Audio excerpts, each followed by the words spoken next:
Well जो मैंने आज जो टॉपिक लिया है वो अभी की परिस्थितियों को देखकर, अभी की सिचुएशन को देखकर मैंने चुना है। अभी हम सब जानते हैं कि हम इस कोरोना की सिचुएशन में है, कोविड-19 की सिचुएशन में है। इंडिया ही नहीं बल्कि सारे कंट्रीज़ इस सिचुएशन पे है और बहुत सारे लोग बहुत कठिनाइयों के बीच में से गुज़र रहे हैं। तो इसके बीच में जब हम परमेश्वर के बारे में सोचते हैं, परमेश्वर के सम्मुख आने के बारे में सोचते हैं, तो मुश्किल और कठिनाइयों के बीच में ही लोग परमेश्वर को याद रखते हैं। और जब ये सब कुछ चले जाता है तो हम लोग भूल जाते हैं कि हम कैसे आए थे इसके बीच में और क्यों आए थे इसके बीच में परमेश्वर के सम्मुख। तो मेरा टॉपिक है how can we glorify God through our life in our present situation. हम परमेश्वर की आदर और बढ़ाई इस परिस्थिति में कैसे करेंगे। इसके लिए हम जॉन चैप्टर 15 वर्सेस 8 to 11 को पहले पढ़ेंगे, जहाँ ऐसे लिखा है,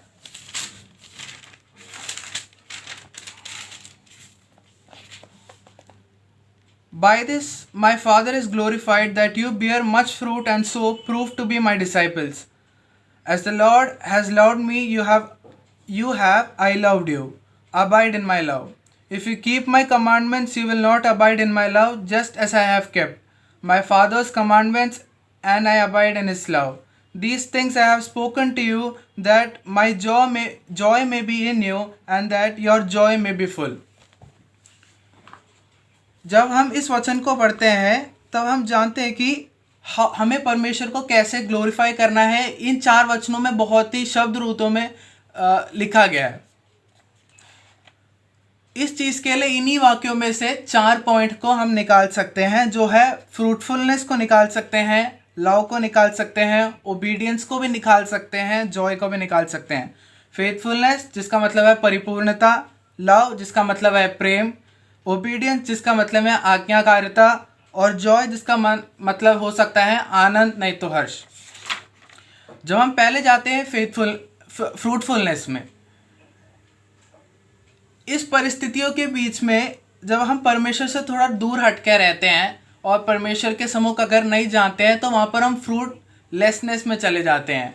मतलब वहाँ पर हम किसी तरीके से भी हम वहाँ पर परमेश्वर के काम नहीं आ पा रहे। अब आप इस सिचुएशन को जानते हो, आप इस परिस्थितियों को जानते हो कि अनेक लोग किस प्रकार से चल रहे हैं, अनेक लोग किस परिस्थितियों में जा रहे हैं। तो वहाँ पर हमें हमारा फ्रूटफुलनेस, जो जीसस क्राइस्ट के विश्वास में जो हम आगे बढ़ रहे थे, उस फ्रूटफुलनेस को यहाँ पर दिखाने की ज़रूरत है। और इसके लिए हमें जब हम गैलेशियंस चैप्टर 5 वर्सेस 22 and 23 को पढ़ते हैं, वहाँ पर हम the fruit of the spirits को देखते हैं, जहाँ पर love, joy, peace, patience, kindness, fulness, gentleness, faithfulness and self control को देखते हैं। तो नॉर्मल एक क्रिश्चियन विश्वासी के लिए, क्रिश्चियन बिलीवर के लिए एक नॉर्मल से टॉपिक है। ये सब कुछ तो हम में है, मगर ये अपने अंदर रख के कुछ नहीं कर सकते। इसी चीज़ को दूसरों के सम्मुख बांटने को कहते हैं फ्रूटफुलनेस।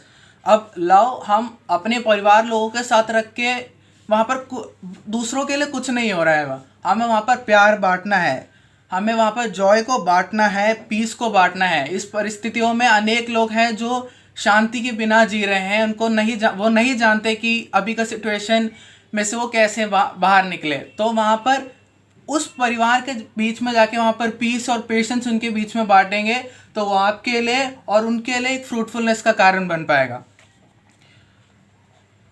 जितना हम परमेश्वर से दूर जाते हैं, हम उतना ही कम फ्रूटफुल होते हैं। और अगर हम परमेश्वर में बने रहेंगे तभी जाके हम परमेश्वर में और फल प्राप्त कर पाएंगे। दूसरा है लव। लव खाली एक्सपीरियंस करने के लिए नहीं है, लव को देना भी पड़ता है। इसके लिए जब हम रोमन्स चैप्टर 8 वर्सेस 35 को पढ़ते हैं, वहाँ पर लिखा है, Who shall separate us from the love of Christ? Shall tribulation, distress, persecution or famine or nakedness or danger or sword? यहाँ पर अभी की परिस्थितियों को थोड़ा बहुत दिखाया, बहुत साफ रीति में दिखाया जा रहा है। डिस्ट्रेस है, इसके बीच में भी कहीं ना कहीं पर भारत में हो, बाहर के कंट्रीज़ में परसिक्यूशन हो रहा है। फेमाइन, खाने की कमी अनेक जगहों में आ रहा है और लोगों के पास जो कुछ था वो सब कुछ खो चुके हैं इस सिचुएशन में। मगर क्या ये नॉर्मल से चीज़ हमें परमेश्वर के प्यार से दूर रख सकता है? क्या हम ये सोच सकते हैं अभी? मेरे हिसाब से तो जब हम कुछ खोते हैं तब हम परमेश्वर के सम्मुख और आते हैं। और यहाँ पर जो लव करके जो टॉपिक है, इस चीज़ को हम ये प्रूव कर सकते हैं कि अगर खाली इस चीज़ को एक्सपीरियंस करने की ज़रूरत नहीं, इसे बांटने की भी ज़रूरत है। ऐसे परिवारों में जाओ, ऐसे जगहों में जाओ जहाँ पर प्यार है ही नहीं, और वहाँ जाके इस लव को शेयर करो, ताकि वो भी इस चीज़ का एक्सपीरियंस कर पाए और वो लोग भी इस चीज़ को समझ पाए। तीसरा है ओबीडियंस। अब सभी लोग जानते हैं कि हम नॉर्मल यंगस्टर्स के बीच में बात करना चाहूँगा तो पापा मम्मी कभी एक चीज़ डांट ले हमें, नहीं तो पापा मम्मी हम लोग को डांटे, तो उस टाइम अचानक से ओबीडियंस आ जाता है, और जैसे उसका इफेक्ट ख़त्म हो जाता है तो ओबीडियंस हमारे अंदर से चले भी जाता है, और फिर दोबारा उनको उसी रूप में वापस आना पड़ता है हमारे सामने, तभी जाके ओबीडियंस भी दोबारा हम पापा मम्मी नहीं तो हमारे एल्डर्स के सम्मुख हम दिखाते हैं। इसके लिए जॉन चैप्टर 15 वर्सेस 10 जब हम पढ़ते हैं, वहां पर ऐसे लिखा है कि if you keep my commandments you shall abide in my love. अब हर पॉइंट जब हम इस वचन को हर रूप से पढ़ते हैं, यहाँ पर लव भी आ गया जैसे मैंने पहले बोला था, यहाँ पर ओबीडियंस भी आ रहा है जो अभी हम कह रहे हैं, और वहाँ पर ये फ्रूटफुलनेस, लव एक फ्रूट भी है, फ्रूट ऑफ द स्पिरिट्स में लव है। तो इसका मतलब यह है कि हम एक ही सेंटेंस को 3 डिफरेंट रूप में देख सकते हैं। यहाँ पर ओबीडियंस अगर मैं लूँगा तो जैसे जीसस क्राइस्ट ने बोला है कि ऐसे obeyed my father's commandments so do you have to obey my commandments. अब नॉर्मली कह रहे हैं, जीसस क्राइस्ट ने खुद ये हमारे सामने प्रूव करा कि मेरे को ओबीडियंट, मेरे फादर के सम्मुख मुझे ओबीडियंट रहना पड़ रहा है, तो ये हमें भी करना है। इस परिस्थितियों में अनेक लोग हैं जो थोड़ा बहुत गलत रास्तों में जाने की कोशिश करते हैं ताकि उनको इस परिस्थिति में कुछ लाभ हो जाए, ना तो उनको इन कठिनाइयों के बीच में उनको उनके परिवार के लिए कुछ ना कुछ अच्छा हो। मगर वहाँ पर याद रखना है कि ओबीडियंस एक बहुत महत्वपूर्ण चीज़ है। ओबीडियंस को याद में रखना है इस परिस्थिति में, और ये याद रखते हुए आगे बढ़ना है कि अभी अगर मुझे कुछ सहना पड़े, अभी कोई दिक्कतों से मुझे गुजरना पड़े, तो हम ये याद रख सकते हैं कि आगे जाके मे बी वो हमारी थिंकिंग है, क्योंकि हम आधे से ज़्यादा चीज़ पॉजिटिव व्यू पॉइंट में लेते ही नहीं है, इसलिए मैंने बोला अभी मे बी। मगर नॉर्मली जब मैं वचन पढ़ रहा हूँ, नहीं तो वचन में से जब मैं कुछ प्राप्त करने की कोशिश करता हूँ, तो वहाँ पर ऐसे सोच सकते हैं कि हमें मिलेगा, इसलिए इस परिस्थिति में हमें डाला गया है। कई लोग बोलते हैं कि दूसरों ने ये गलती करा और हमें इसे सहना पड़ रहा है, नहीं तो दूसरों ने गलतियां करा और उसका परिस्थिति मुझे भी झेलना पड़ रहा है। ऐसा कुछ नहीं है, शायद से आपकी गलतियां भी इसके बीच में आया होगा जिनके कारण ऐसी दिक्कतों में आया और इस परिस्थिति को हमें झेलना पड़ रहा है, लेकिन परिस्थितियों में से हमें गुजरना पड़ रहा है। तो हमें ये याद रखना चाहिए, जो कुछ होता है कहीं ना कहीं अच्छाई के लिए होता है। और आखिरी है जॉय। जॉय का मतलब नॉर्मली जैसे मैंने बोला था, आनंद नहीं तो हर्ष। अब जब मैंने वचन में से पढ़ा और जैसे मैं बाइबल कॉलेज में अभी पढ़ रहा हूँ, वहाँ पर इस जॉय को 3 वे में बताया गया था, to attain, to abide and be abounding in it. जिसका मतलब है प्राप्त करना आनंद को, नहीं तो आनंद में ही बसते रहना, नहीं तो आनंद में भरपूर रहना। अब अटेनिंग लव मतलब हम उसे प्राप्त करने की कोशिश कर रहे हैं, ठीक है। और अबाइड का मतलब है कि खुशियां हैं, हम उसके बीच में बसने की कोशिश कर रहे हैं। अबाउंडिंग है कि वो ऑलरेडी है और भरपूरी में है। तो अब आप इस सिचुएशन को देखिए, आपके परिवार में शायद से खुशियां है, आनंद है, सब कुछ है, मगर हो सकता है कि कहीं ना कोई किसी दिक्कत में है, मुसीबत में है। तो वहाँ पर ये जो भरपूरता आपके घर पे है, जो आपके घर ने इस समय प्राप्त किया है, नहीं तो जिस चीज़ में आप बस रहे हो, ये वहाँ पर भी जाना चाहिए। ये जब मैं इस वचन को पढ़ रहा था तो Psalm 16 वर्सेस 8 and 9 में लिखा है,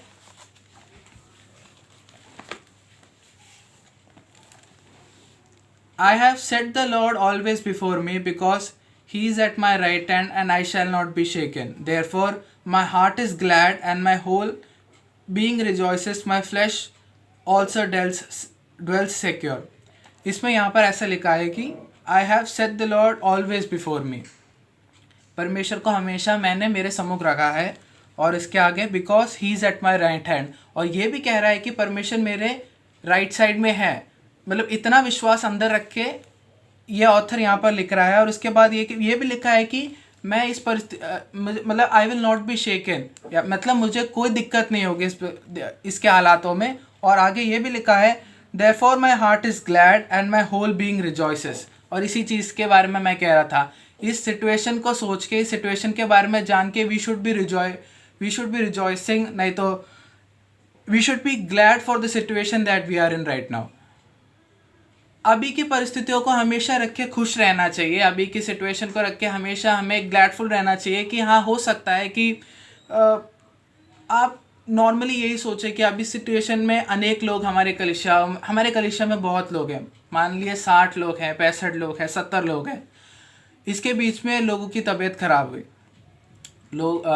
किसी ना किसी को इसके बीच में कोविड-19 का टेस्ट पॉजिटिव भी हुआ होगा. मगर हमारे बीच में से किसी को भी हमारे बीच से परमेश्वर की ओर, नहीं तो किसी को भी किसी तरीके की दिक्कत नहीं हुई. और ये चीज़ को याद रखना है. यहाँ पर हम हमेशा सोचते हैं कि यार मैंने बहुत कुछ खोया है, मैंने बहुत कुछ ये करा है, तो मुझे कुछ क्यों नहीं मिल रहा है. मगर यहाँ देखिए 70 लोगों की कलीसिया में अभी भी 70 लोग हैं. इसमें से किसी को भी कोई भी तरीके की घटी नहीं हुई है. किसी को भी कोई भी मुश्किल हालातों में भी अगर कोई है, तब भी he still in faith and he still fruitful. तो वहाँ पर हमें यही प्रूव करना है कि you should be fruitful, you should be spreading love, you should be obedient before God and you should be spreading Joy before God. और यही याद रखते हुए हमें आगे बढ़ना चाहिए.